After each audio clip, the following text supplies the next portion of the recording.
I have a dream that one day down in Alabama, with its vicious racists, with its governor having his lips dripping with the words of interposition and nullification, one day right there in Alabama, little black boys and black girls will be able to join hands with little white boys and white girls as sisters and brothers. I have a dream today.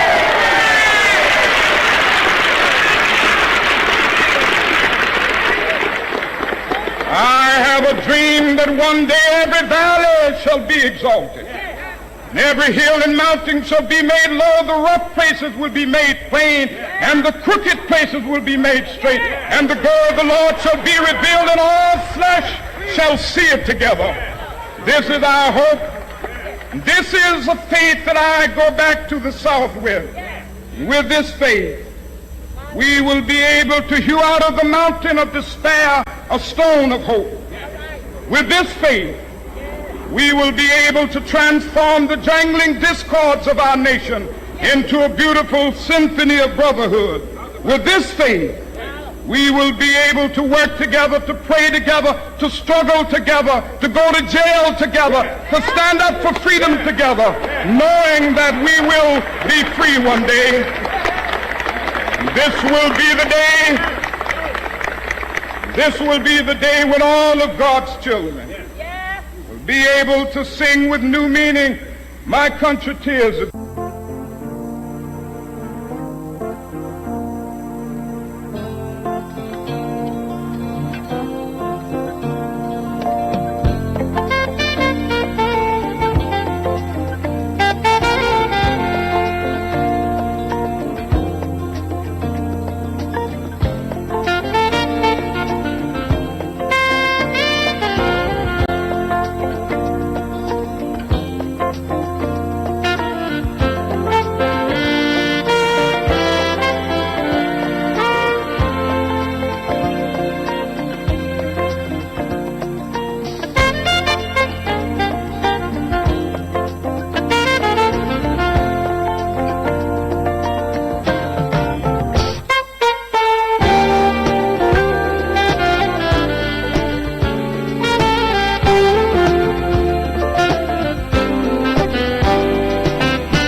Very beautiful morning to you and welcome to Crossfire on Udala 104.7 FM. This very beautiful Saturday morning, today being the 10th day in the month of January in the year 2026. Wherever you are listening to us from and whatever you may be doing at this very point, it's always a pleasure to have you on the show. Crossfire is your program every Saturday from 9 o'clock a.m. and we're happy we are back. And of course, this is the second edition in the year 2026. Remember, on this very platform, we speak the truth, we uphold the truth, we preserve the truth. We call a spade, and we can never call a spade by any other name. That's more reason we say Nos Dicera Veritas, and Nos Dicera Idusim Veritas, Nos Dicera Vivica Cabit Veritas, and Nos Dicera Lingolum, and Nos Dicera Contra Lingolum. Wherever you are listening to us from, it's always a pleasure. It's about 12 minutes than the hour of 9 a.m. here in Nigeria, 12 minutes than the hour of 3 a.m. in New York, 12 minutes than the hour of 8 a.m. in London, 12 minutes than the hour of 5 p.m. in Tokyo, Japan, 13 minutes than the hour of 9 a.m. in Germany, 13 minutes than the hour of 8 a.m. in Accra, Ghana, and also 13 minutes than the hour of 4 p.m. in China. And also 43 minutes than the hour of 1 p.m. in Delhi, India. 30 minutes than the hour of 10 a.m. in Johannesburg. 30 minutes than the hour of 10 a.m. in Jerusalem. 30 minutes than the hour of 11 a.m. in Saudi Arabia. And also 30 minutes than the hour of 11 a.m. in Moscow, Russia. Wherever you are listening to us from. We appreciate all of you. And remember, you can be part of this very program by visiting our social media handle. You can go to Facebook, visit, or you type Udala FM. You can also do so when you go straight to YouTube at Udala FM. And you can also be part of this very program. Just go to Radio Garden and search Udala FM 104.7 FM. You can be part of this very program even by listening through our internet. So it's a pleasure to welcome you.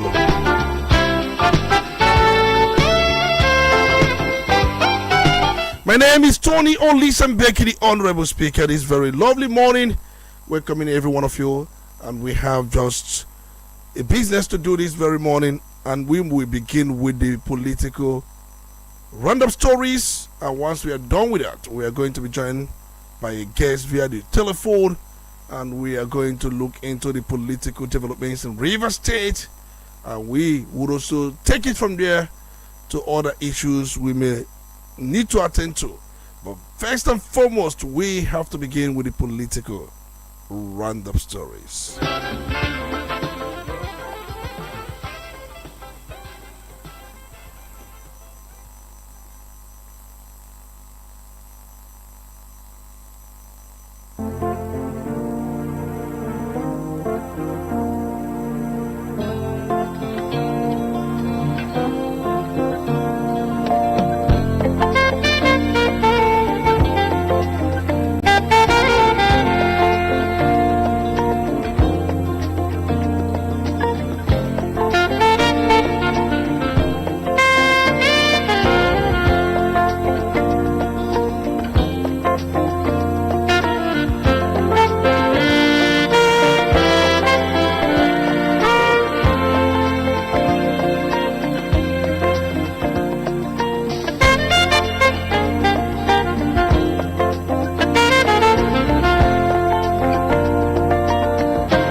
Independent National Electoral Commission INEC Chairman George Amopiton on Friday unveiled his reform agenda in the commission ahead of next year's elections. Top of the agenda is to make the elections a world-class standard and a turning point in Nigeria's democratic history. The chairman of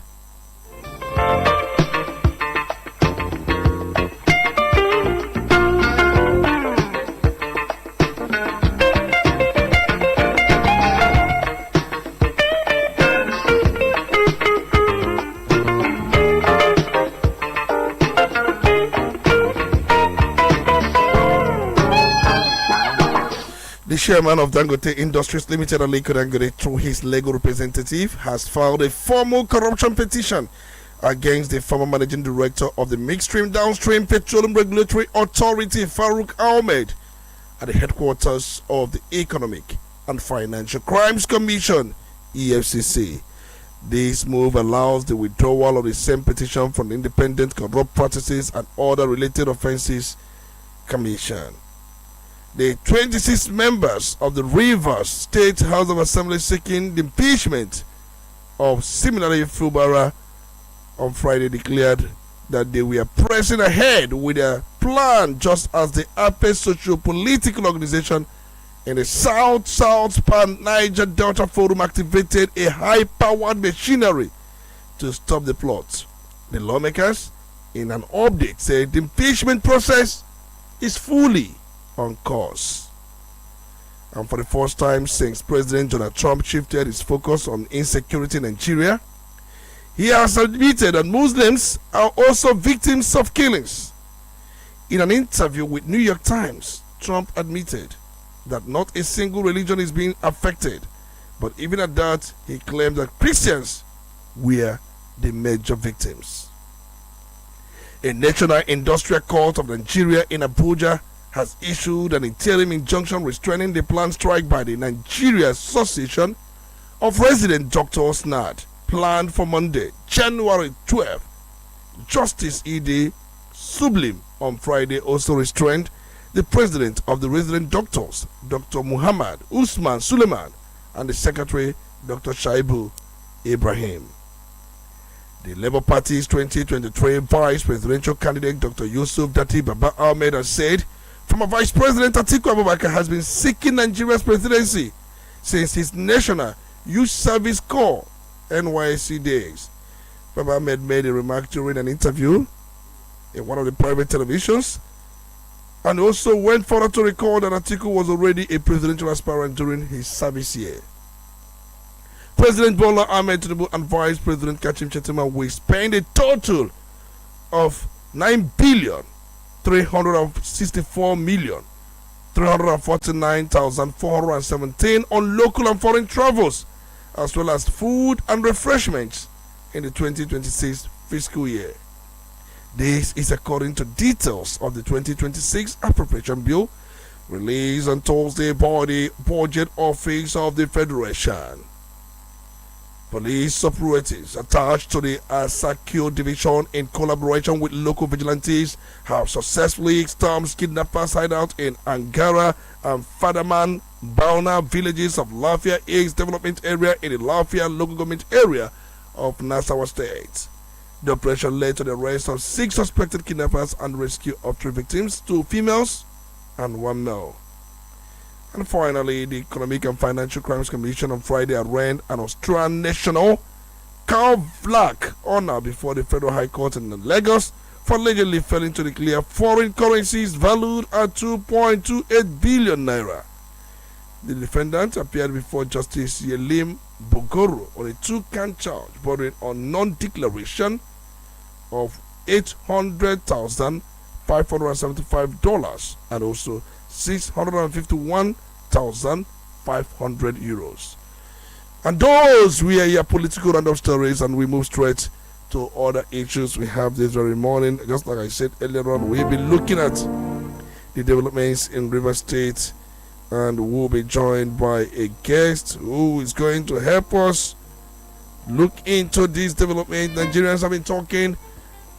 There have been a lot of things going on in the polity, and people are talking. Everyone is talking about this, but we know very well we are going to give you a clear perspective of this very development, and we are going to do that right away.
As we're about to hook up with our guest this very morning is no other person than Honorable Comrade Chris Makumosu. He'll be joining us live from where he is, and we'll be just going on to take on so many questions from him, and he will give us some of the answers we'll be expecting.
are being joined live by Comrade Chris Makunwo. So, Chris Makun, I don't know if you can hear me from that end. Can you hear me?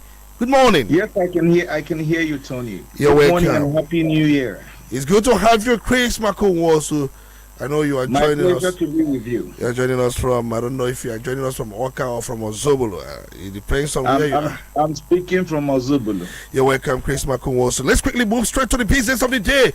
We've seen developments in River State. We have seen statements and we've seen counter statements. And I know very well you've been following these developments. Let's understand in your own perspective what actually is going on in River State. Thank you very much, Tony. What is going on in River State, in my opinion, very frank opinion, is, a manifestation of the greed of the average Nigerian political leader. I say that because at the heart of all the shenanigans we are witnessing in River State today is the resources of River State. A fight for the resources of River State between a political godfather who was a former governor and as a matter of fact, the maker of the current governor. In other words, it's a fight between a political godson and a political godfather over the resources of the control of the resources of River State. And I think it mirrors the very sad, age, or sad age at which democracy or democratic governance is still sitting in Nigeria, because what is happening is not limited to River State. It's just that it appears to be the thorn of River State, and in all that has happened before, we perhaps had not had it, this deep. But I think it's a matter of greed. That is what is happening in River State. Don't you think that what is actually going on there is the issue of Ambition 2027, where the Minister of FCT, and just as you said, the maker of the governor, has said that the governor will not go for second term? That it is the part of the agreement, that agreement is agreement, that the mistake made in 2003 will not be repeated, that some of the things he handed over to him to continue the project, that the youths, about 10,000 of them that he employed, for them to really charter a new course for the state, that he has abandoned all those things, that he will not go for second term, and it's part of the agreement. So don't you think it's just that? No, it can't be just that, because you can't. If you want to solve a problem or you want to address a problem, you start from the root. You don't start from the middle. Oh, that's the root cause. What the picture that the wicked group are painting right now, they are starting from the middle. They need to start from the bottom. For example, if the political godson had allowed him unfettered access by whichever means, to continue to leverage on the resources of River State, I don't think he will be talking about a mistake being made.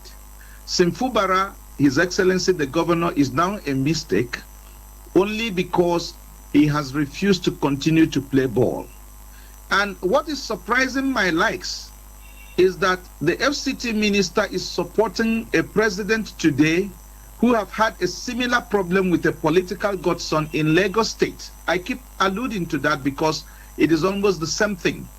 But you would, if you cast your mind back, we never had a situation where the current president, as he then was the former governor of Lagos State, went, and the national leader of the APC, went to the market dancing, naked. No, he didn't.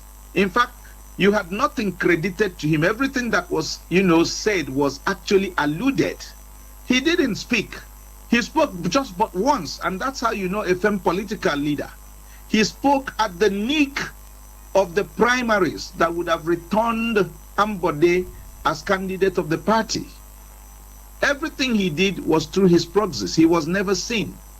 So you could only allude that it was, the hands of Esau, but the voice of Jacob. But in this case, in the Rivers case, we had a situation where even those who ought to be managing the FCT ministers are not allowed to manage him nor work. Every day it's one press conference or the other. And when you talk too much, the mistakes becomes legion. I made the point somewhere that what is happening in Rivers State is a case of a political godfather who sees himself as a demigod and has actually, missed the point. He doesn't know where to draw the line. You can't play God and get away with it. So what we are having is a man so obsessed about himself and the powers he thinks he has that he now challenges both the leadership of the party at which behest he serves as a minister of the Federal Republic of Nigeria. You are challenging the chairman. You're not at home with Nentawe Yilwada, the national chairman of APC. He says Governor Fubara, as far as the party is concerned, is the 001 of APC and the leader of the party in Rivers State. You say he's not the leader. And then the national secretary, Basiru, comes on again to strengthen the facts, and you attack him, levy all sorts of allegations. It's like a bull in a china shop. So, but this is what happens when a man is about to saturate. I use the word saturate, in metaphorical terms. When I predicted some time ago that Wike would fall, and his fall would be heavy, because the way he was going, it was obvious that he doesn't seem to understand that, he is subordinate to maybe the president and, some other authorities. So far from what you're saying, it's not about any agreement. The agreement is a latter-day development. And if Wike is designing enough, two things has happened that would have conveyed to him that even if there was agreement, it does not appear that the powers that be are at home with the agreements any longer. Oh. The first was the visit to Rivers State by the National Security Advisor and I think Minister Devu Mahi and who other. And at the point also, one involved the Chief of Staff, Honorable Femi Bajabiamila. These things are clear languages, that ought to have ministered to Wike that it is time to sheath my sword. But you go to Rivers State, you put Tony Okocha, the Rivers State chairman of APC by your right, and you had the so-called, your factional chairman of the PDP by your left. And then before their very presence, and even on podiums in different local governments, you take swipes at the national leadership of the political party at which behest you serve as a minister. Those things are not done. These are, the saying, what is that cliche that says that when the gods wants to kill a man, they first make him mad? I think that is what we're seeing in Rivers State. So it's about, let's not mistake it. If this government is really intended on fighting corruption, the same predicament that Shehu Malami, the likes of Shehu Malami, is undergoing today, is what actually people like Wike should be facing, with the verified quantum of properties, consigns, and establishments that we now hear he owns in Rivers State. What he forgot was that, for crying out loud, this man was your accountant general. And even at the time you proposed him for governorship, the EFCC went on a manhunt for him over an alleged 400 billion naira whatever, what do you call it? Loot. And then you were able to hide him. You used everything in your arsenal to make sure that the man was not arrested and he became governor. What this presupposes is that as your accountant general, he knows you're in and out. He knows all the deals behind the deals. He knows everything. And so it beats the imagination that a governor or a former governor or a political godfather who is designing enough should go after someone who has, all the information with regards to whatever money that may have been looted from the system, with regards to where they were, put, or properties they were bought with, and all those. it doesn't make sense to me that you could go after such man, because he has all the details to nail you. So that you think you have, the heart or the ears of the president shouldn't make you lose sight of where to draw the line.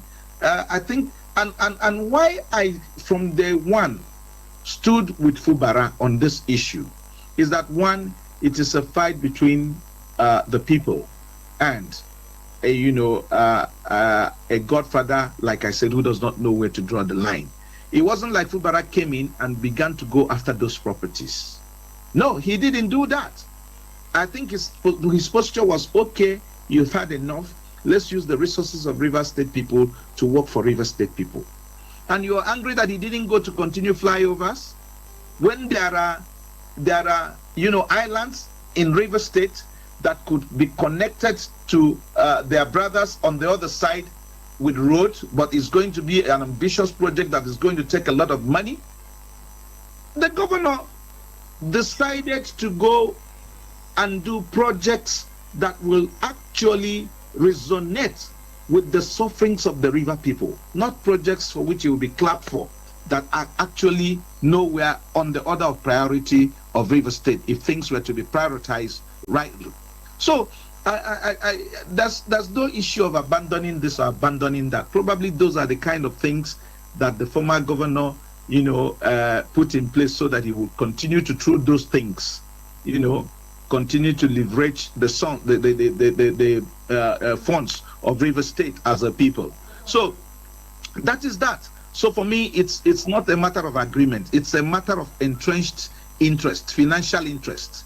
It's a matter of a former governor who doesn't want to, who isn't satisfied with what he's got and has decided to have a puppet and then govern the state from the outside. That is what is happening in River State. And that is what Fubara is resisting. And I think as ballless as Fubara had appeared on some occasions, he still deserves the public understanding and support. And then remember, Nigerians once supported him during that very fight. And at the point he changed course, started mending fences with Yeson Wike, praising him, calling him his master, calling him his boss, wishing him happy birthday, saying that nobody should come between him and Wike. He did said quite a lot of things, and he said that Mr. President saved him from being impeached and all that. Yeah, in fact, he praised the president for bringing emergency rule in River State and other things he said. Many we of the view, where does this man stand? He's not on the left today. He will be on the left tomorrow. He'll be on the right.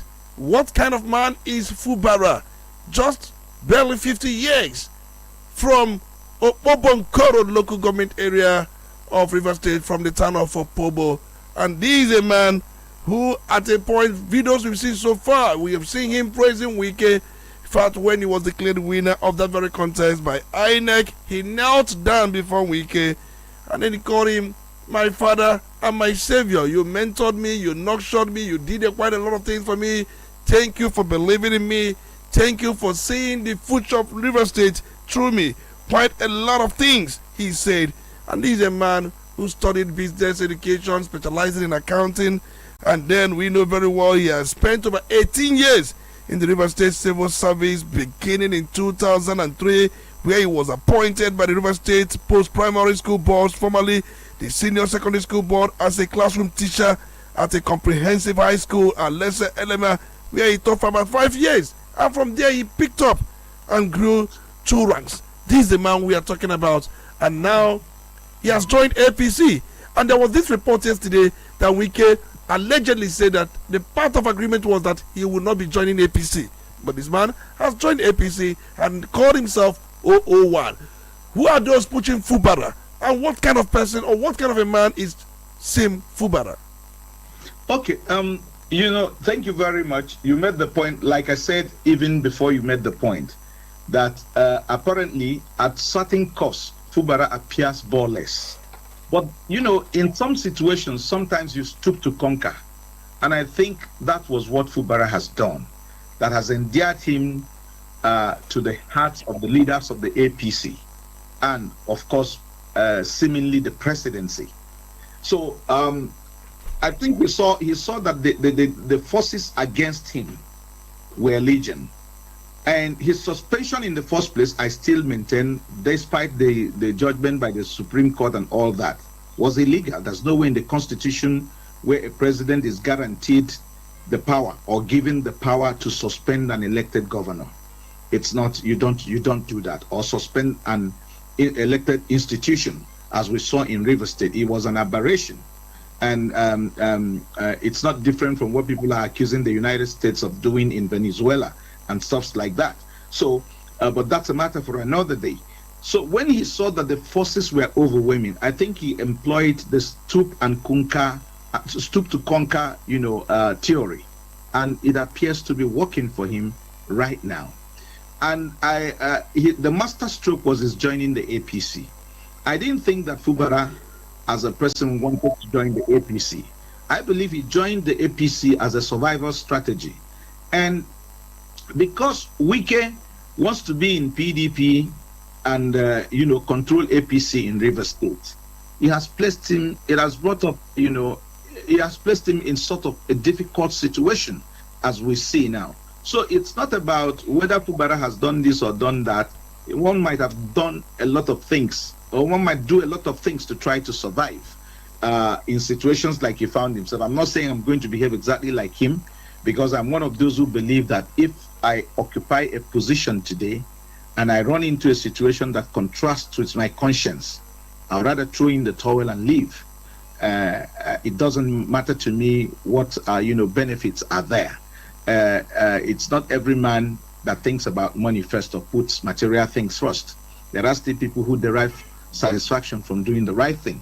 So, but that is me. That is not Fubara. Fubara is also being the average Nigerian politician and is employing all the survivalist strategies that he could to try to, weather the storm. And I think he's succeeding as far as I'm concerned. So in direct answer to your question, it would appear that the affairs have changed.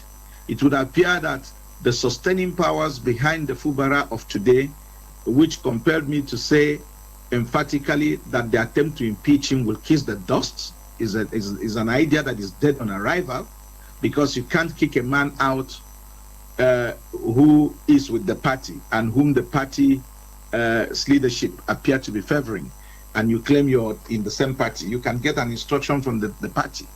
A lot could happen to you. So it was unwitty for Wike to embark on this hasty move. And if he believes he was in control of River State, why this hasty move?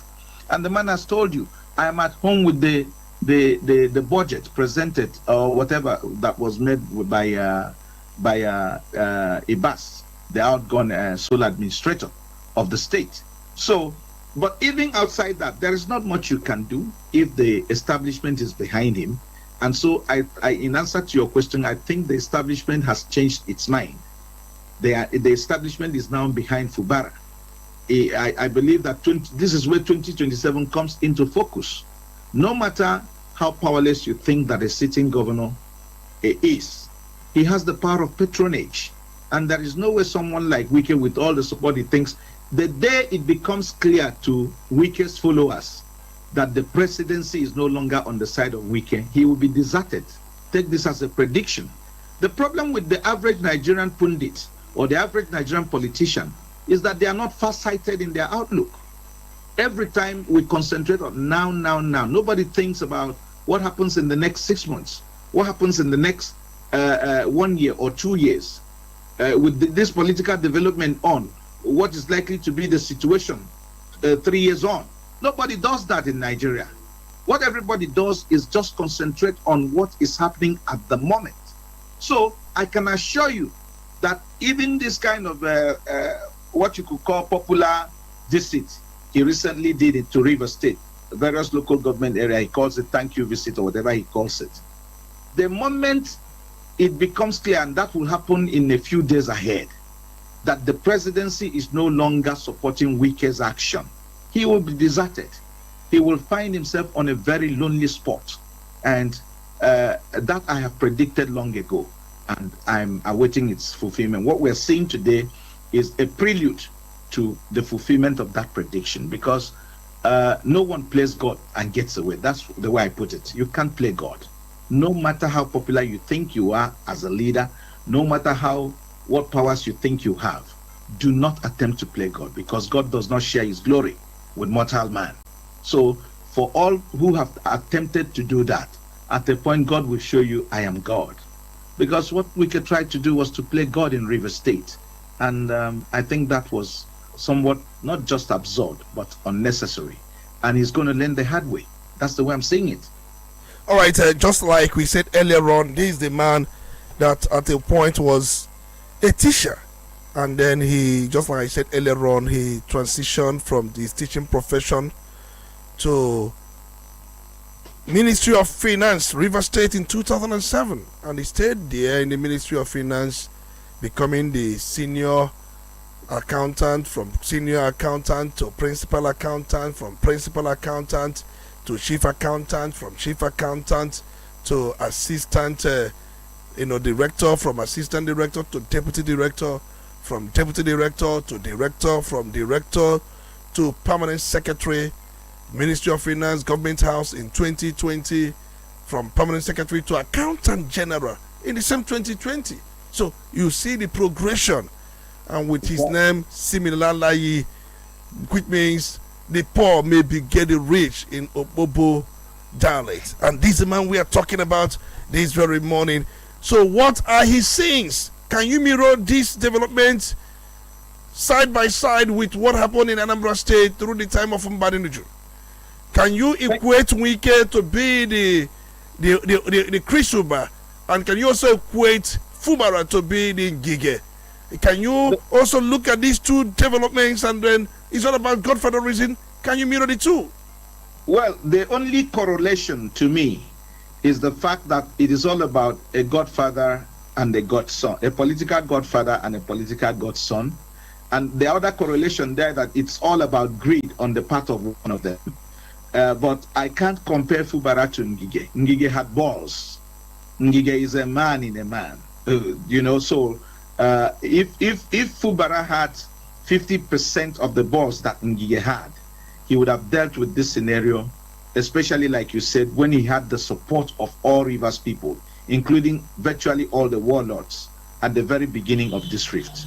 But he doesn't appear to have the balls, to go the whole hog. Don't you think that issue of the emergency rule subdued him? He never saw it coming. He never knew that President Bola Ahmed Tinubu would have declared emergency. And if the president had renewed the emergency rule, he will remain just a governor in names, a nominal governor without having office, because the president could have renewed, because Obasanjo did not impose emergency rule in Anambra State, neither did he conceptualize such thoughts, but Tinubu did. Thank you very much. It took time before the emergency rule was imposed, wasn't it? So the truth was that within the time the crisis, got to a head, or started, and the point it got to a head, leading to the declaration of emergency rule in River State, I think that Governor Fubara, with the kind of support he enjoyed then, and liaison with the Rivers elders, even though they were at Aso Rock and all that, it was obvious that Mr. President was misinformed. But he was misinformed because Fubara didn't go the whole hog. I believe that there are things. Don't you think Mr. President was interested in his 2027 bid, that if the structure of PDP and the structure of the state is given to Fubara, he may use it against him? So he's aware of trying to come in a more political way. I agree with you. That's what we're saying, almost the same thing. And that's why I told you that I no longer blamed Fubara for the actions he took after the declaration of the state of emergency, because, like I said, he now embraced which is what Wike didn't have. That is the knowledge and the humility which is lacking in Wike, and which is going to suffer at the last. What Fubara did was to, embrace the culture or the theorem of stooping to conquer. So he stooped. He took his fate in his hand, as another person would have challenged it, because it was challengeable legally. but he didn't.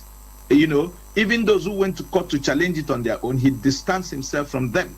You understand? Because at that point in time, he knew it would be a lost battle trying to fight the president with all his power and the kind of degeneration we have seen in the judiciary and other institutions important institutions of governance. So he did the right thing. He stood, and now he appears to be conquering because obviously Wike didn't just step on Fubara's toes. He has stepped on far too many toes that many other interests today are siding Fubara, not as a result of anything that is happening in Rivers State, but as a result of things what they think they have suffered in the hands of the FCT minister. Everything has collapsed, and at the end of the day, people who have other grievances against the minister are now liaising with Fubara to try to win the hearts of the leadership of his party and the president, and that appears to be coming true.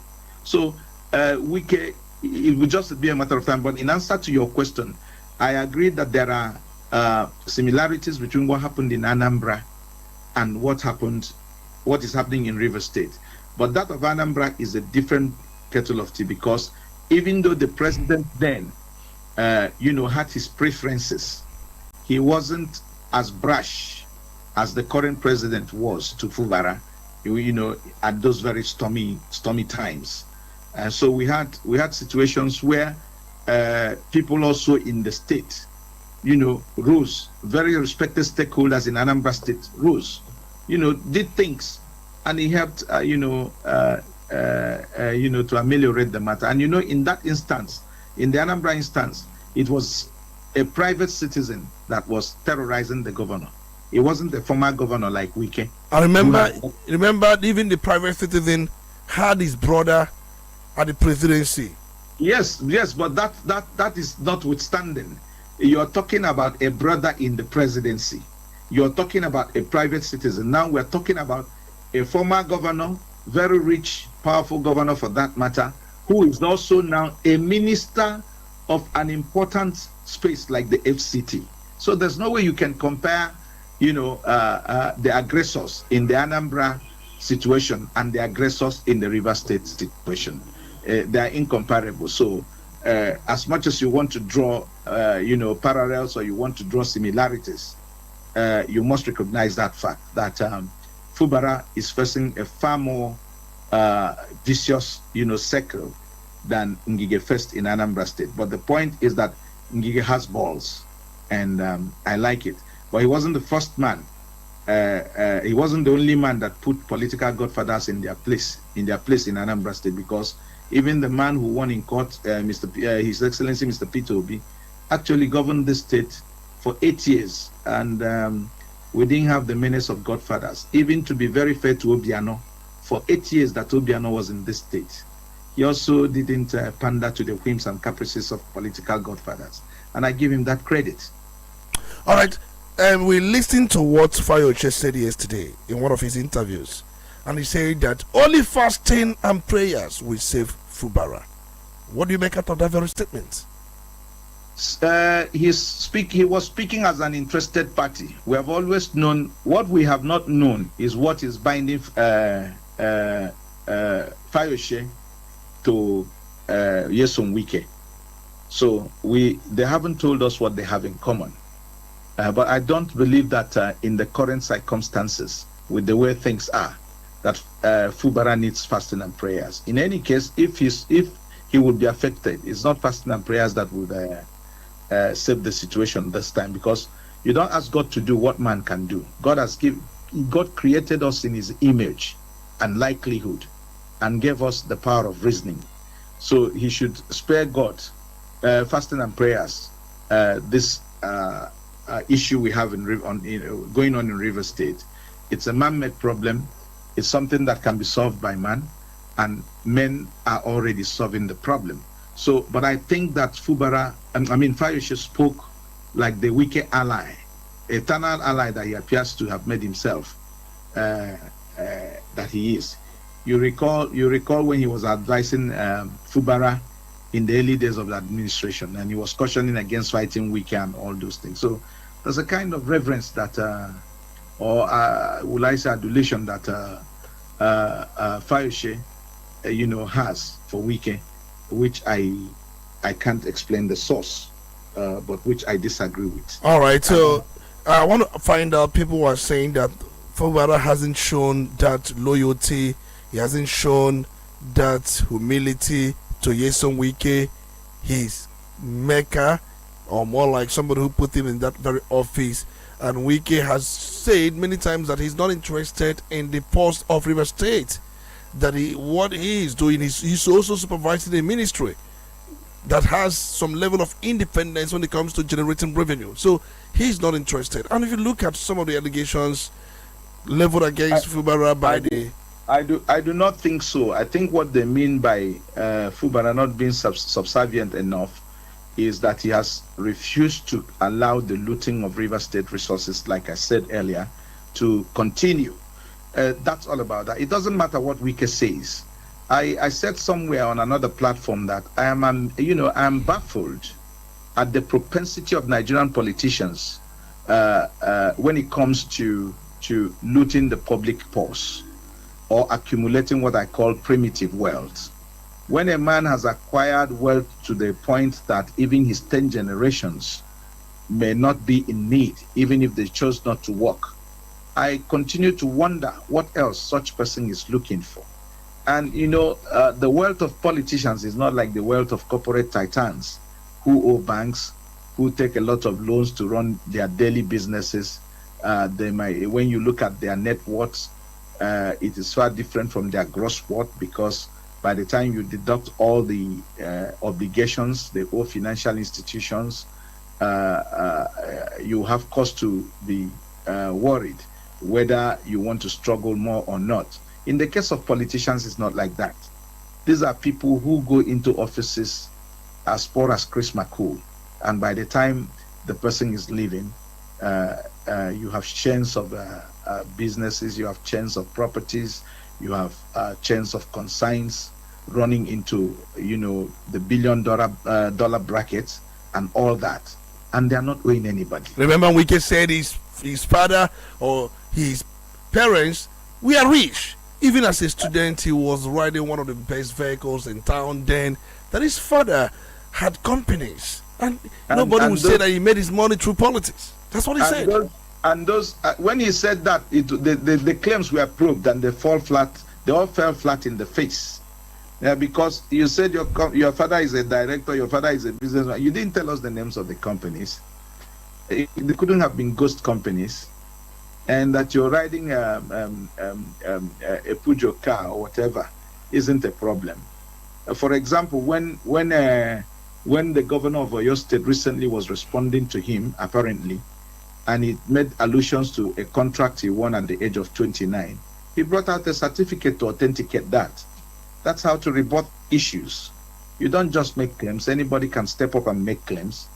We know who Wike was, even at the point he became local government chairman. We know those who helped him. We know those who helped him to become a minister, and whatever he has been. He is a lawyer. He's never practiced. He's never really practiced in the real sense of the word. So where did the wealth come from, if not? So now, who are you saying will come top at the end of the day? Because we know very well that where the president stands, that will be where many people will stand.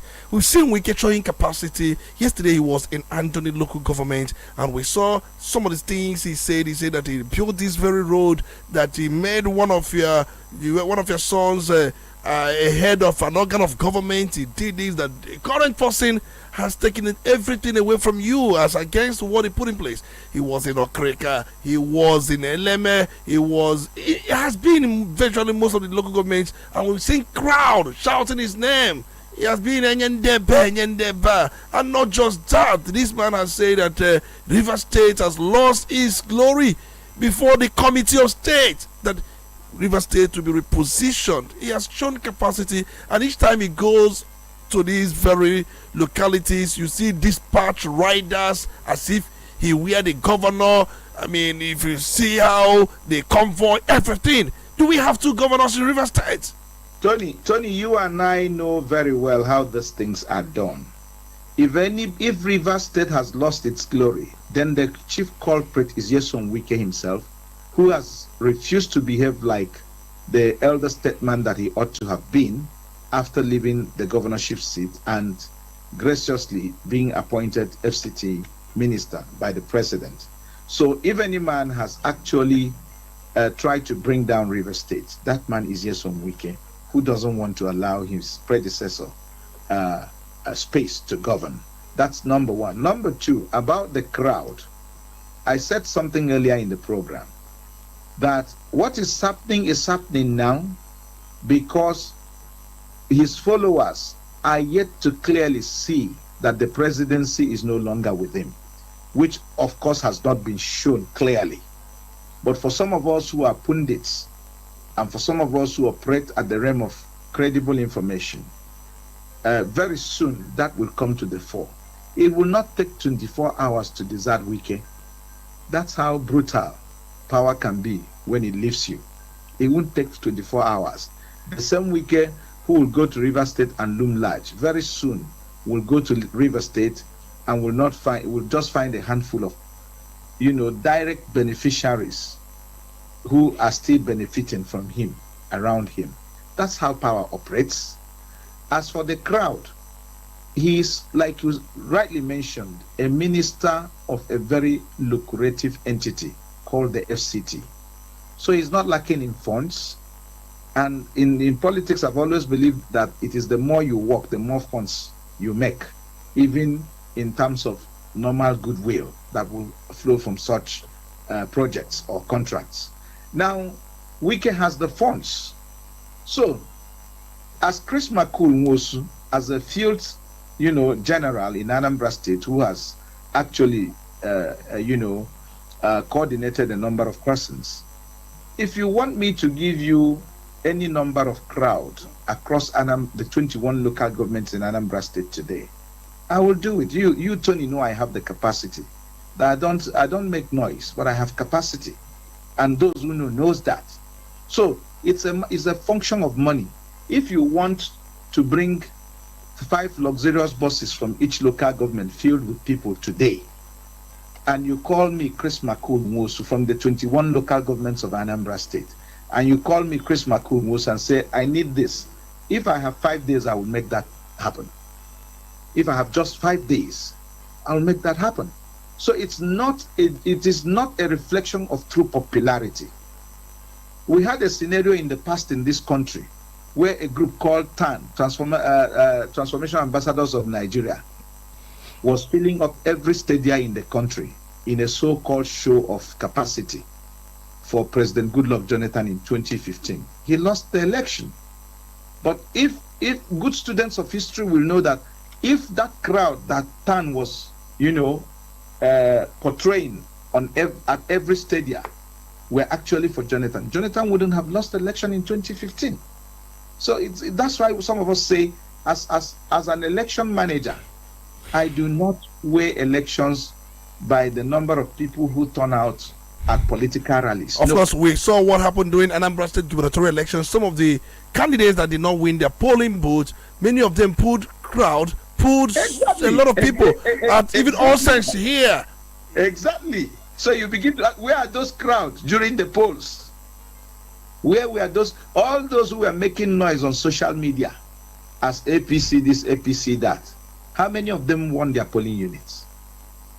How many of them? The next thing they tell you, they want to allege vote buying. And I say vote buying cuts across. If anybody bought votes, you too bought votes.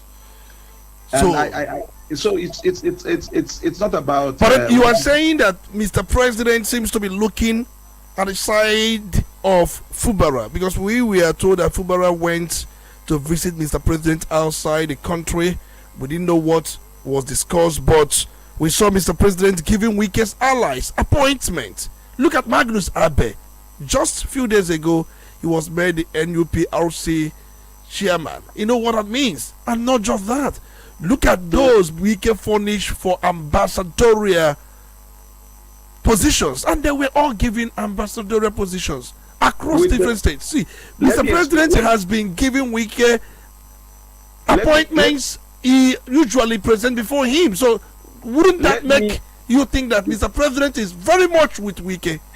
Let me hazard a guess. This is a guess because I don't have proofs. If I were the president and I want to offload Wike, let me use the word offload because that's what you use in politics. If I were the president, I want to offload a man like Wike who has played a very critical role in my coming to power. I would not want to do that disgracefully. And we all know that Asiwaju is a veteran in the game. You can't take that away from him. So, my guess is that the presidents want to embark on a win-win scenario. Renege on the agreement that Fubara will not return if there was such agreement. And again, placate the other side by also making sure that they get something in return. So, at that level, the president decided to, reward some of Wike's followers, so that when the hammer eventually falls, there will be, things that could be placed on the table while telling you to take it calm and cool down. You didn't lose. After all, you got this, you got this, you got this. That's how it is done politically. So this might be politically what is playing out. Maybe the party has decided that Fubara will return. And then because Fubara will return, in turn it is also doing one or two things for the Wike side. So that by the time, in fact, I do not see Wike. I'm not sure Wike will serve out as FCT minister the way he's going. Not necessarily because of Fubara alone, but because of the other controversies, avoidable controversies that he had gotten himself into, because apparently he has become power drunk. So these things are, to me, part of the soft landings that is being planned for him. That is the way I see it. I might be wrong, but that's my perception. All right, we've been speaking with Comrade Chris Makunwosu, who joined us from Ozobolo, and he has been bearing his thoughts about the political developments in River State, and then he has said quite a lot of things about this relationship. But remember, this is Wike Fubara feud 2.0. And then are we going to see 3.0? Are they going to come back, or do you think this is going to be a battle to a finish? I think it will end at this 2.0. It wouldn't go to 3.0? No, it won't go to 3.0 because there will not be a need for 3.0. There will be a loser and there will be a winner. So, and from what is going on now, for example, my hunch tells me that the impeachment process will fail. That will be the beginning of the end of the influence of. How is it going to fail when the assembly members have said that they are on course? They made an update yesterday when people who thought that they have suspended the issue of impeachment based on overriding interest, but they said it is still on course. Impeachment is not a one-way thing. It doesn't always involve. It doesn't involve the state assembly alone. And like I said, the state assembly can be doing what they are doing. I saw a report yesterday where Dr. Ruben Abati was insinuating of reports that Wike was living at the premises of the state assembly and directing affairs from behind while that impeachment process was on. It was an allegation. He made it clear that the report has not been affirmed, but actually the snippets are out there. So the point is that the National Assembly, the State Assembly for now, the River State Assembly is for now being guarded by their master, Nyesom Wike. But I can assure you that all it will take is just one signal from the FCT.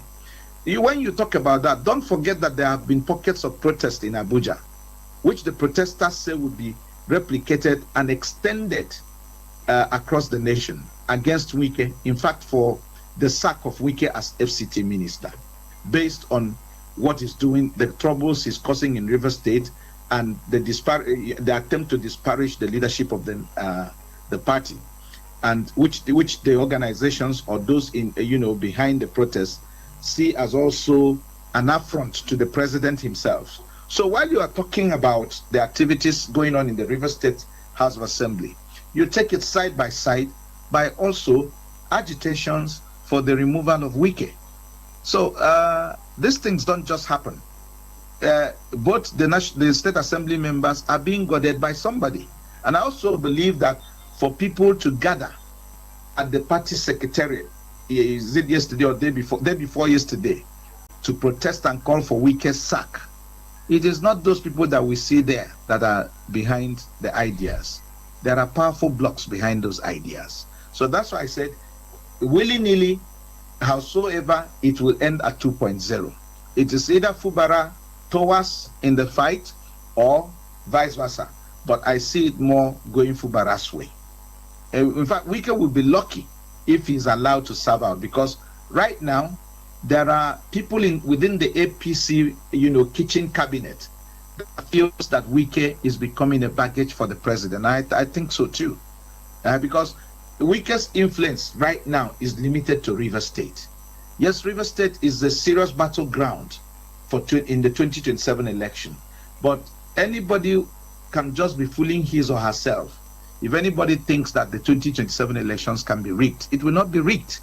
That's a matter for another day. But I've always made the point that when the North as a bloc is interested in an election, you can't rig that election. The glitch happened in 2023 because the North was disposed to Tinubu becoming president. If the North wasn't disposed to Tinubu, that glitch wouldn't have happened. Just like they have tried to stop the registration of ACD and the recognition of the new leadership of the ACD, and it failed. A lot of things will fail in 2027. That's the point. But people are not looking at all this. People are fixated. They think that the elections can be rigged. And even the Fubara that is talking, he's not very sure. It depends on what the opposition does. Even Fubara himself is just like what is happening across the Southeast. I look at it and I laugh, because on ground zero, the establishment will come to realize that power resides with the people and not some institutions as they are thinking. All right, Chris Makuwoso, we're going to take a moment. You have 1 minute. We are going to take a moment. When we come back, we are going to continue with the conversation and possibly open the phone lines for people to join the conversation and share their thoughts on what they think about what is going on in River State. Remember, this is Crossfire on Udala 104.7 FM Onitsha, and we're here to do service to the issue at hand. Remember, you can go straight to YouTube or Facebook and make your comments. We're going to take your comments as well. And we'll be right back after this very break.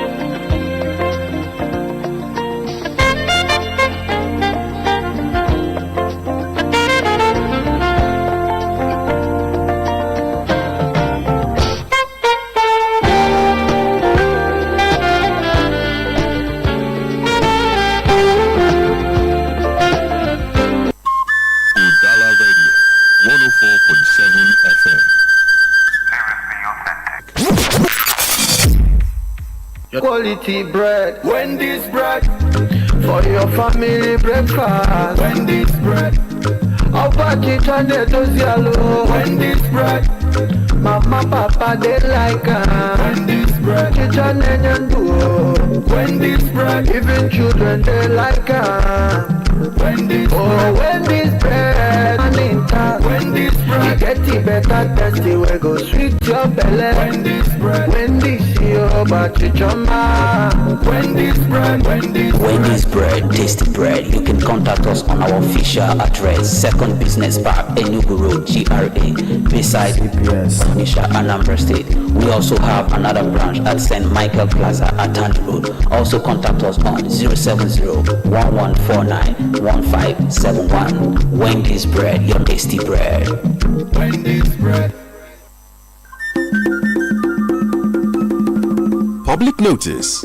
The governor of Anambra State, Professor Charles Chukwuma Soludo, CFR, has set up an ESCO committee for the recovery of all government land at Otumoye Creek, Onitsha, in Onitsha South local government area of Anambra State. All persons purportedly laying claim to all those parcels or plots of land located at Otumoye Creek, Onitsha, are by this notice requested to submit the following documents to the Office of the Commissioner for Lands. 1. Allocation letter. 2. Certificate of occupancy. 3. Building plan approval. And 4. Any other relevant documents conferring ownership of such plots of land to the individual. All documents are to be submitted in 2 sets within 14 working days from the date this notice was first published. No submission will be received or attended to after the expiration of the said 14 working days. Signed, Mrs. Nkiru Mokwe, Esquire, Permanent Secretary for Commissioner for Lands.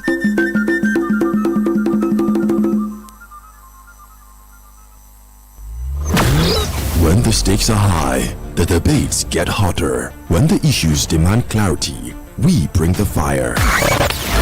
Welcome to Crossfire. Crossfire, where politics meets perspective, where issues are dissected, and where no topic is off limits. From the corridors of power to the pulse of the streets, we break down the politics, the controversies, and the decisions that shape our nation. Join Dr. Tony Olisanbeki as he puts guests on the hot seat, drilling them with the tough questions, demanding the hard truths, and leaving no room for half measures. Get ready for fearless conversations and uncompromising analysis. Crossfire, exclusive on Udala 104.7 FM Onitsha, every Saturday from 9 a.m.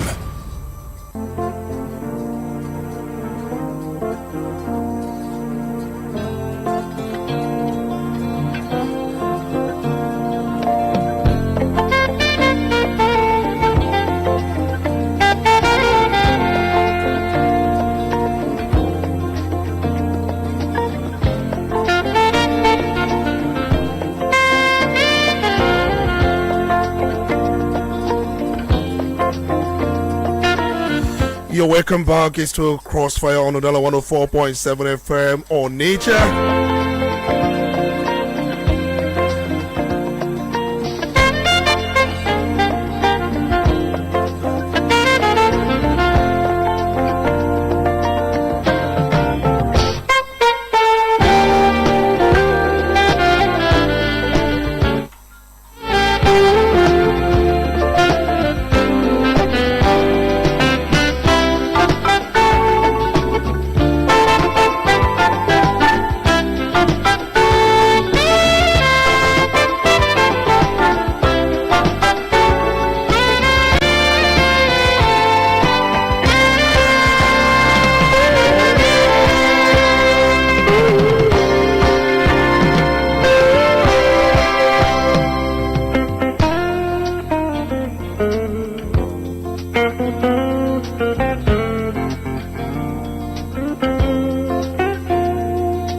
Let's quickly conclude with Comrade Chris Makunwosa. Possibly we bring in listeners for them to share their thoughts and share their views on this issue going on.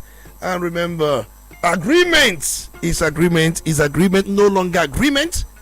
Somebody has been saying agreement is agreement, and Fubara accepted. He entered into agreement, and now you are reneging. And that's what we keep saying. You are reneging. You enter into this agreement with your 2 eyes open, with your clear conscience, with your mind in good state, in good sound, in what people who say in law, you did this thing compomentis as against non-compomentis. Let's also allow Chris Maku also to conclude. In your final thought, Chris Maku, what are we going to see in coming days as far as the different state is concerned? What we're going to see in the coming days from my own crystal ball in River State is an ascension or continued ascension, of Fubara in the scheme of things, and a decrease of influence of Yeson Wike, on Rivers politics. That's what I foresee in the days ahead. All right. I think the establishment or the APC government has decided to go with Fubara onto the elections. That is not to say that Wike will not be allowed to play some complementary roles if and when he purges himself of this feeling of being the omnipotent, of Rivers politics. All right, so who is the leader of APC in Rivers State? We can say the issue of leadership is not of the, it's not out of, in fact, it's out of the question. That's the way he put it. That the two parties have collapsed to work for Bola Ahmed Tinubu, his re-election. That you can see the PDP chairman, you can see the APC chairman by my left and my right, that we don't have anything party in that state. What we have is the continuity of Bola Ahmed Tinubu. Who is the leader of the party in that state? I read that statement by Yeson Wike, and it only mirrors his confusion. And it is allowing such, absurdity to continue to gain momentum that has actually stalled the growth of our democracy. The leader of the party in Rivers State is unambiguous. The national chairman himself of the APC, Nantawa Yilwada, has made it clear that Fubara is the 001 of the party, and thus, just like every other state, that the policy of the APC is that the governor is the leader of the party in every state where they are in power. So it is unambiguous.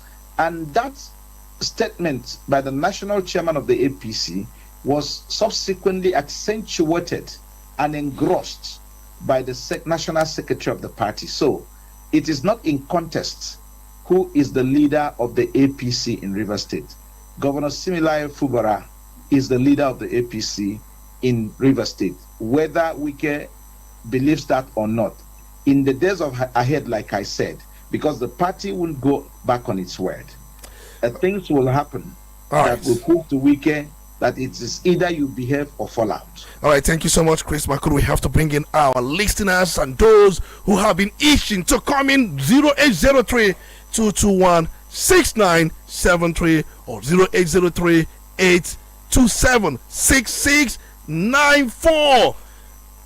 And we have the floor to make your thoughts, to make your input, to make your suggestion, your submission as far as this issue is concerned. Let's go straight to the phone lines. Good morning, you're welcome. It's good to have you. Hello. Good morning. Good morning, sir. It's good to have you. Your name is what? My name is Udala. Obina calling from Upo. Please, can you be audible and please go on? Yes, because I can hear him. Based on the Antibara issue, I really love what Dario is saying, but he said it all. And I don't know why this is to have something. So I think I just Antibara use and continue with as the governor of the state.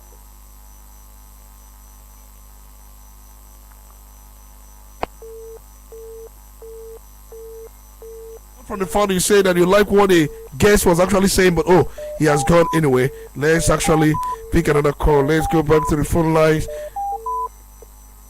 Good morning, you're welcome. It's good to have you. Good morning, are you there? Good morning, Tony. My name is Henry. I'm calling from Iowa. Henry, it's good to have you. You're calling from Iowa. Please go on and make your submission. I'm thinking of based on what is happening in River State. I heard all Makomulu say. He spoke well. But the only one is inside is down to disagree with him. He's saying that Mr. President will not make a return in 2027 or there will be no rigging. I laugh when I heard that comment, forgetting that this is Nigeria. But what is happening in River State is that Wike said it. I saw a comment where he says the big fish, and it can never be it can never play second fiddle as far as River State is concerned, and Nigeria at large, and that is what he's trying to do. And by so doing, so what I'm saying is that Fubara should not be pitied. I can never pity Fubara for any reason because what goes around comes around. I remember during the election 2023, Fubara was the Accountant General of River State, and he was accused by EFCC. They were chasing him, UK hide him, campaign for him, and he later win. So he's trying to reap what he so they are all the same. I mean, those politicians, I would like to pity for any of them. They are all part of the same brother and working together. And then when the two elephants are fighting, they left for the grass to bear the consequences. So why do you expect River State to punch or to work to go in River State when they are there, reaching shoulder for about money? And these people, upon all the money that we care about, why didn't they be comfortable with what they have and allow the people to breathe? And that's where we find ourselves. Nothing we can do about it. God bless you. All right, thank you so much for your take this morning. Good morning. You're welcome. It's good to have you. Good morning. Yes. Good morning, Dr. Tunis and Betty. You're welcome. You're gathered one globally. I asked globally. Yes. I have my ring. A feeling of very great importance to us, where you attend to issues and enlighten us. My heart can get it. So thank you for your wonderful work so far. Thank you so much for your commendation. Yes, I also thank the guest. He spoke well. I listened, carefully. He spoke, quite lucidly. Yes. Let me say something. I like making myself clear. Henry from Onitsha, GRA. I like making myself clear. You see this River State issue. If I remembered what a river people did to my people, 1967, I like speaking on any matter concerning River State on the periphery and not in the nitty-gritty. Okay? So now I speak. Let me say that if you leave a political office, if you leave an office, you must leave and live entirely. You don't continue to exert a control over the same state. If you do that, that state is being run by proxy. Yes. If you look at it logically, you would oblige me. It is being run by proxy. So the so-called Wike, his name is Wike. He said he's not an Igbo, but I'm sure he's Wike. Nwike. Wike. So, but that is by the way anyway. If it's on the tongue, the name you give to your dog, that's the name it answers. So, on the issue of River State, as I'm still saying, Wike should allow Fufara to do his work. Every other governor, ex-governor, should allow the incumbent to perform their duty. Okay? It is democracy. It is for the people. The governor is elected by the people, and he should be allowed to run the affairs of the state, and not by proxy, and not godfatherism, playing his time. Thank you. Thank you so much for your take. Let's go back to the phone lines and then we, of course. Good morning. You're welcome. It's good to have you. Good morning, my speaker, Tony Becker. You're welcome.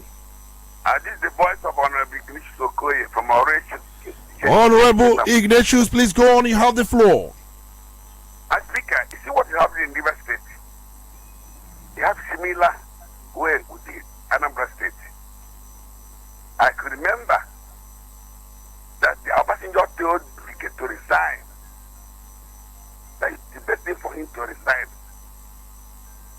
But at the elders of Anambra State, someone like Okwadike and some of them stood by the side of Ngige, telling him not to resign. They told him, Babati, don't do that. And you see, the judiciary that time is not partial. The judiciary will help our democracy then. But judiciary this time is not doing us better. All the judgment they gave in favor of the equality and wicked is what is happening. But I come to the analysis of the against here. The analysis is very wonderful. And I agree with him.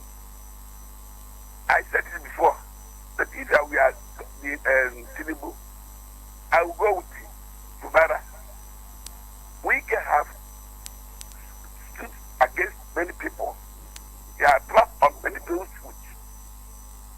and the people cannot give me vote. I love the statement made by our guest here. He said, "He cannot take it. We don't know what is coming in. If there are electoral chairman say that it's going to be the best election, if they fail to corrupt him, things may change. And like what he said about giving weaker people post, that's very fine, because he will compensate him. But at the end time, once they drop weaker, all those people run away. I witnessed all the gathering of weakest people. They are not shouting with enthusiastic than weaker. They were bought over. We know all those things. It's happened in this country. Wicked time is over. As far as the leaders of the APC, they so. And if you cannot take in, you cause more problems in the APC. I think I let me drop so. Thank you. All right, thank you so much. Thank you so much for your take, Honorable Ignatius Okoye. All right, we've got your point. Good morning. You're welcome. It's good to have you. A wonderful morning to you, Honorable Speaker. You're welcome. It's good to have you. A wonderful morning to Chief Macro. Marco. All right. Yeah, please go. Honorable. Yeah, I know you're hearing me from the phone end. Honorable Austin reaching from Nobi. You're welcome, Honorable Austin. Yeah, I really want to commend you, Honorable Speaker, and that of our guest, Macro. He has done marvelously well on in his analysis towards what is playing out in River State. And you agree with me, my Honorable Speaker, that Wike have predicted this before now, that Wike will stand doomed to this administration. And I have my reasons of saying this. Wike is playing them God, and secondly, an emperor of the whole Nigeria, which is not good for political parties like the ruling party. Now they use Wike as stooge to work against some more political party and some political parties, so to say. But now Wike is now fighting back. And secondly, Wike political party is coming to end. Political powers and political affiliations is coming to an end. So he's fighting last. Yes, that is what he's bringing up, because you don't tell me that as a governor who has had his fair share of 8 years and you still maintain the power as a minister, now you are still coming to claim 001 of River State. It doesn't happen so. Even if you don't like Fubara, you have to accord him that respect. Now you are using your stooge, your stooge to fight against him, being the state assembly. And secondly, the state assembly don't know that they are putting themselves in a cage. Yes, you can't fight a political party that you know that is in the center. You know how politics plays out in Nigeria. We play the kind of politics of the party in center wins it all. If the presidency refuses to push Wike or assuage Wike away from their political party, is going to destroy their ambition in 2027. Yes, the opposition who will be coming out will use Wike as a reference point. They'll be telling people, you know, the kind of person Wike is, and you remember the perception the people have towards our president, our recent president. Yes, people will be telling you, we already have your perception that you are the kind of politician that settles your friends. Now, look at what your friend is doing in the state, causing anarchy. Secondly, destroying democracy. And I wish the president will wake up to this. Secondly, the issue of humongous budgeted for the president's trips and so on and so on, and the vice president. I think these people are not really serious to govern Nigerians. Because if they're serious, they should look towards it and look at the doctors are trying to go on strike because their salaries are not being paid, their wages are not being paid.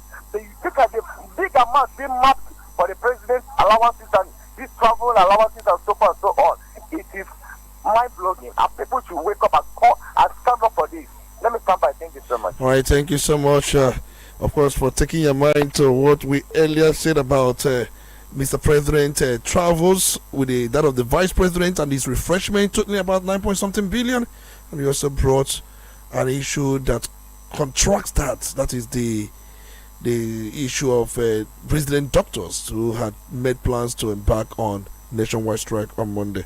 Let's go back to the phone lines. Good morning, you're welcome. It's good to have you. Chief Dr. Bim Tony Obunda, good morning. Good morning, you're welcome. Our guests in the studio, you're welcome. You're welcome. I am grading Eziafa Kego streaming the airwaves from us tomorrow. You're welcome. Eziafa Kego, please go on. You have Thank the you floor. very much. You see, no Nigerian should blame Wike because that is the political terrain Nigeria is operating in. Yes, Wike is ripping from the political environment of the country, where no law is there to check anybody. Otherwise, who is Wike that we will be dictating for the whole of the River State people? That is it. That is the reason why Nigeria cannot work. Because what we train or what we have are empires and emperors. Who is Wike?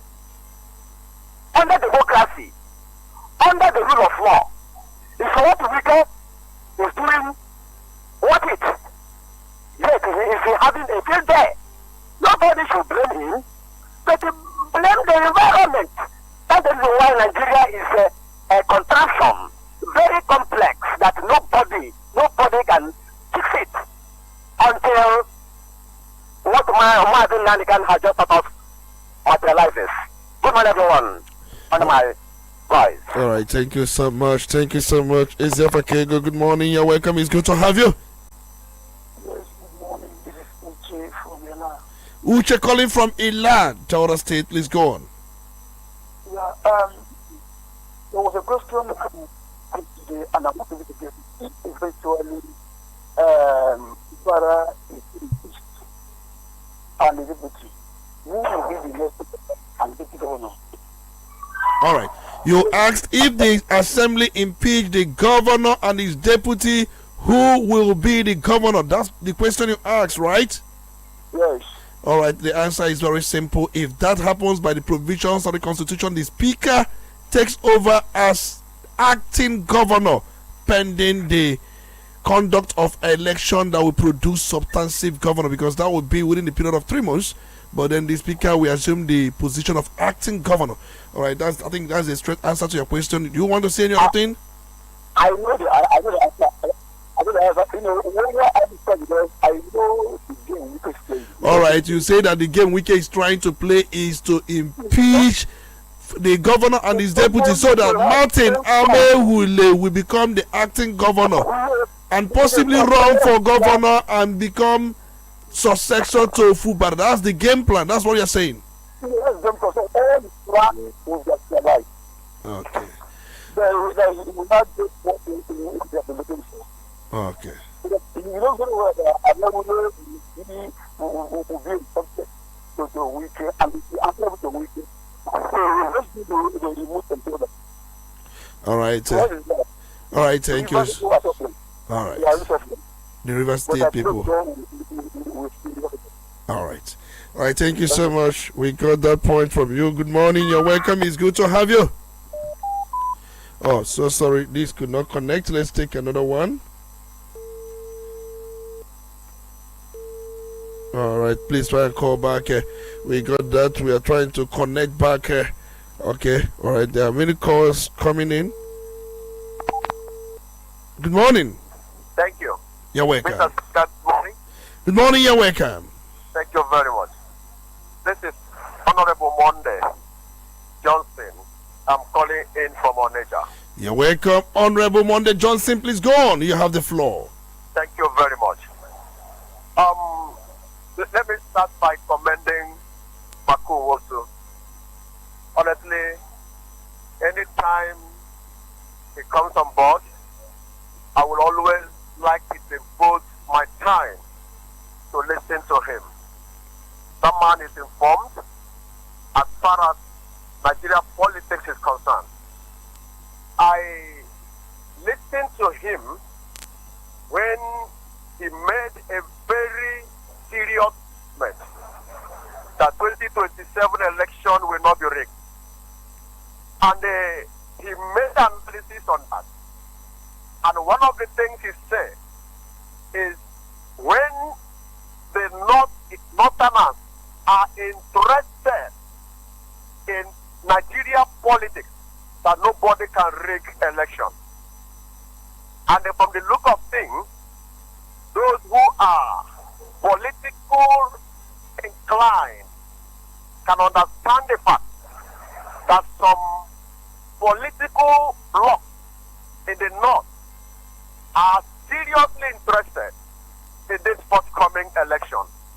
Mr. Speaker, I don't know whether you witnessed most of the people from the north that have chanted in support of re-election of Asiwaju will always say that, will always say it in a way that some people will understand it. They won't say Tinubu re-election is a must. They will always say Tinubu and the Shetima re-election is a must. Most of them I have listened to. They will be careful to bring Shetima into the picture before they will align themselves with the re-election of Tinubu. That is actually creating a very understandable picture of what is going to happen. There had been this information or peddling that Shetima will be dropped and ordered before the whole thing takes out. But the northern body language, I think Asiwaju is taking serious note of it. That if Shetima is dropped, there may be a kind of catastrophic stroke that will happen to Tinubu. So I think even the opposition like ADC, you discover that most of the people that are in that party, that coalition now, are people that understand the game. Let me not say more than Tinubu. Lies of Aero 5, name many of them there. They understand the political terrain of Nigeria. So, Tinubu should be very careful. In as much I have taken my time to understand the fact that Professor Joash is not different from his predecessors. But I will let the people understand that politically in Nigeria, you cannot outsmart the North. That is on that. Then I want to summarize by saying that just like what is happening between Wike and the Fubara, and the part Fubara have told, is just like what happened in the Bible, where David brought Goliath and God and set them and asked two of them to dig it out. That is what Fubara has done. And Maku also mentioned it. The defection of Fubara is not just a mistake, but it was strategic in order to outsmart Wike. And from the look of things, the leadership of APC now are speaking on Fubara's defense. So the rift now is more between the leadership of APC and the Wike. And you can agree with me, Mr. Speaker. Political calculation will tell you that there is no how. I mean, the president, who is the national leader of APC, will disagree with the National Working Committee of APC. It can never happen. If that conflict comes in between both parties, it means APC will be in comatose. And that is what the leadership is shouting, that Wike should not be allowed to come into APC and bring in the problem he has caused in the PDP into APC. And that's what you will not tolerate that. Good morning. All right, thank you so much, Honorable Monday Johnson, for your take. Good morning, you're welcome. It's good to have you. Yeah, good morning, Tony. Good morning, you're welcome. Good morning, Michael. My name is Samuel, calling from Unkwela. You're welcome, Samuel, calling from Unkwela. Please go on, you have the floor. Yeah, Tony, Happy New Year once again. Thank you so much. Yeah, I would like to start by letting us know that politics of 2023 has come and gone. Yeah? Whatever we can do in 2023, it is no more in existence now. We are heading to 2027. So we can demand the leader of politicians in River State till tomorrow. So coming to balance struggle with Wike or his defection to APC, I must tell you that that's the greatest mistake Fubara have made. Because when I say it's the greatest mistake, Wike mercenaries have joined APC before Fubara joined APC. Greater percentage of House of Assembly members have joined APC. The local government chairman in River State, virtually 90% of them are APC members. So, people are entering there. We not even secure tickets. The national body, secretary and others, and the chairman, apart from the chairman, the secretary, Bashiru, who attacked Wike and giving him some warning. The Bashiru, his tenure remains only 2 months. He's on caretaker role now as national secretary because the convention of APC is coming up by February, March. Then we have new executives. And there's no way you can say that Wike is not controlling PDP and APC in River State. Even though culture, the recognized chairman of APC in River State, he is working with Wike.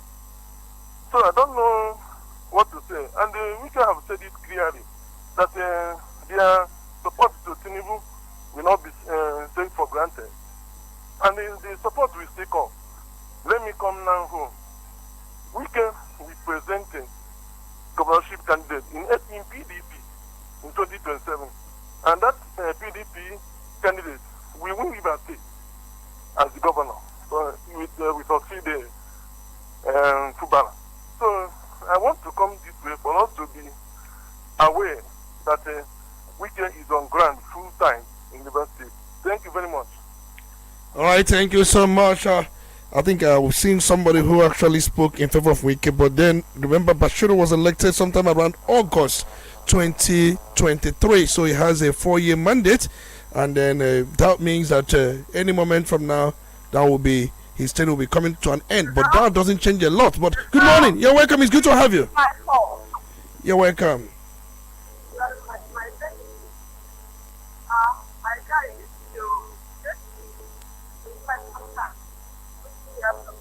We can barely hear you. Can you speak into your phone? We can, but it's not too clear. But go on. Let's see if you can manage. Okay, let's see if you can go on with that. Please go on. Is it okay? It's better. Okay, it's better.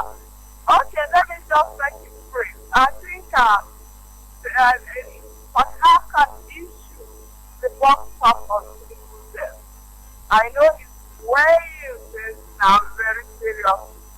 Popularity of this I wish and the young man that let me get out of the game.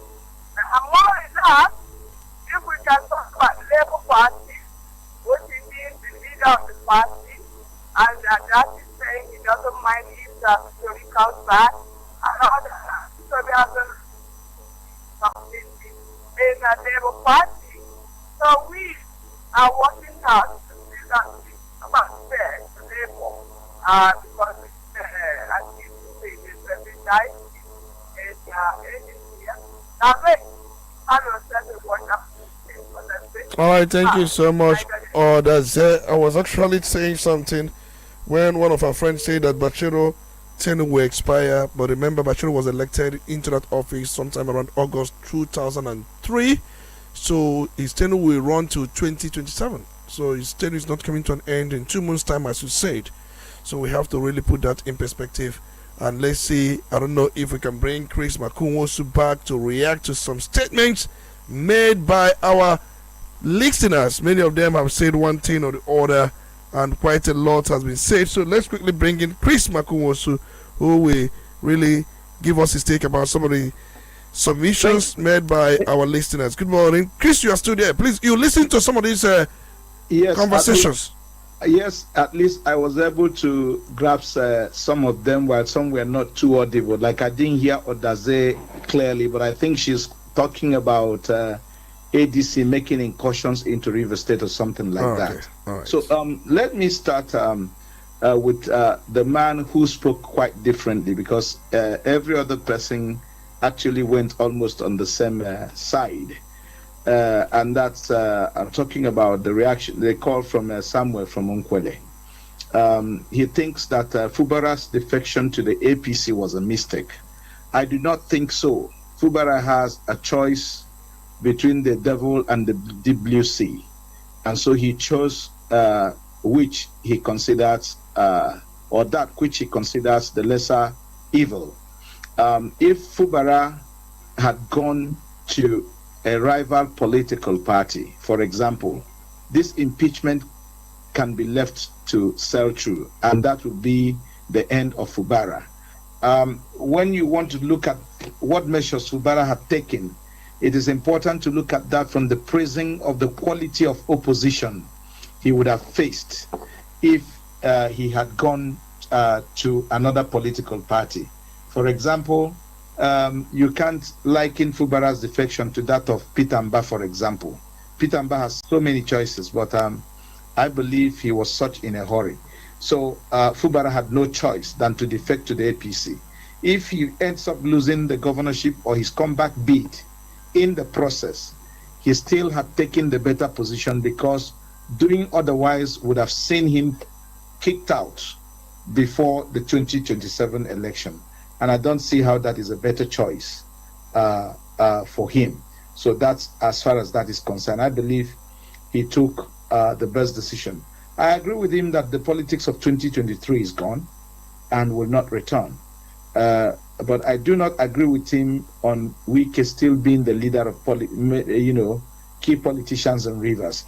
That is happening because, as I said, the presidency's body language with regards to 2027 and what is going to be the Fubara's fate is not clear yet. I can tell you for certain and for free that if the presidency decides tomorrow that Fubara is coming back, you will see these loyalties switch overnight. That's the tragedy of the kind of politics that we play in Nigeria, which I am proudly not part of. And I can't stop emphasizing that. I have my own mind, and I work with my own mind.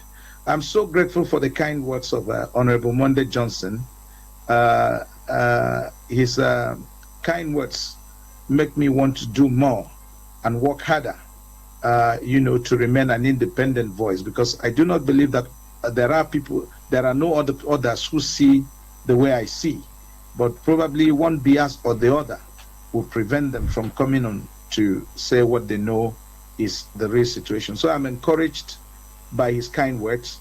You have 1 minute remaining. All right, I think we have to thank you at this very point, Honorable Chris Makunwosu, for your thoughts and then for all you've done this very morning. And for those also who followed your analysis, and for those who did not listen to what he said, can also revisit that. Just go to our Facebook, and then if you go to our Facebook or go to our YouTube, you can or listen or re-listen to those statements. Let's quickly see if we can take comments on our social media handle.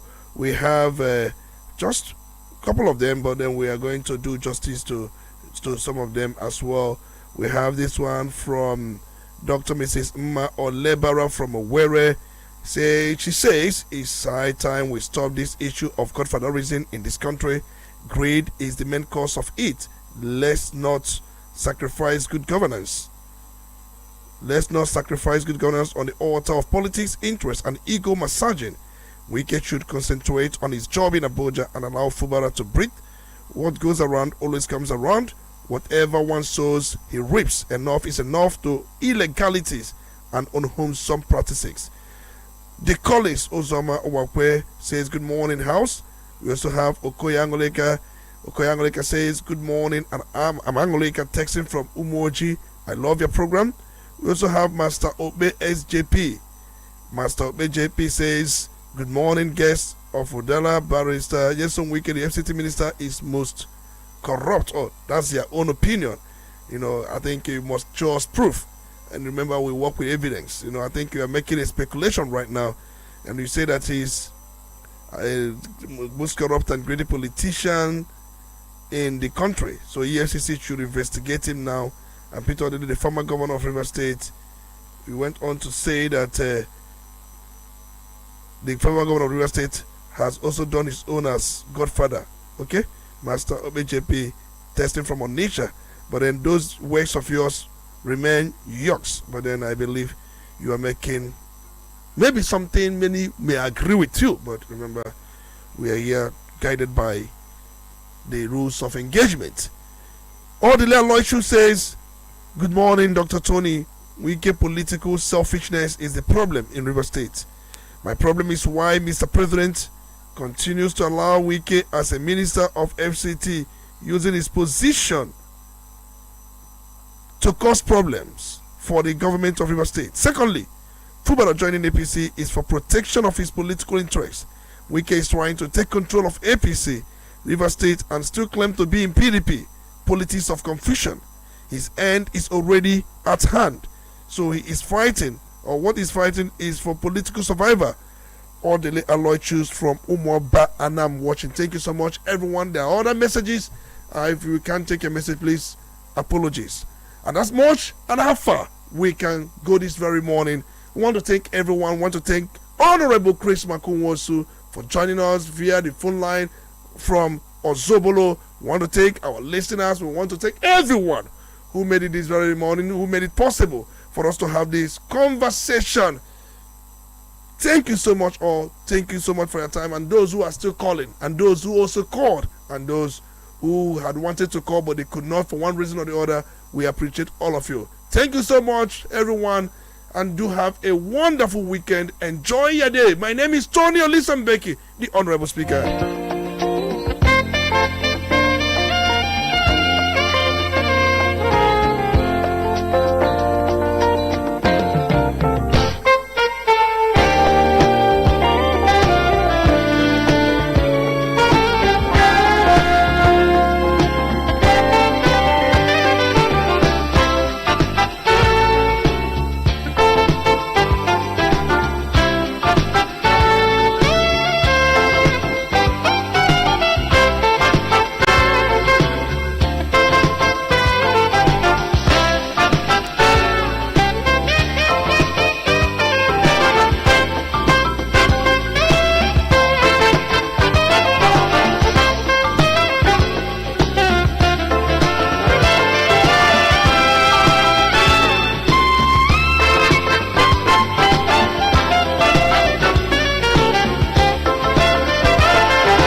A city of movement,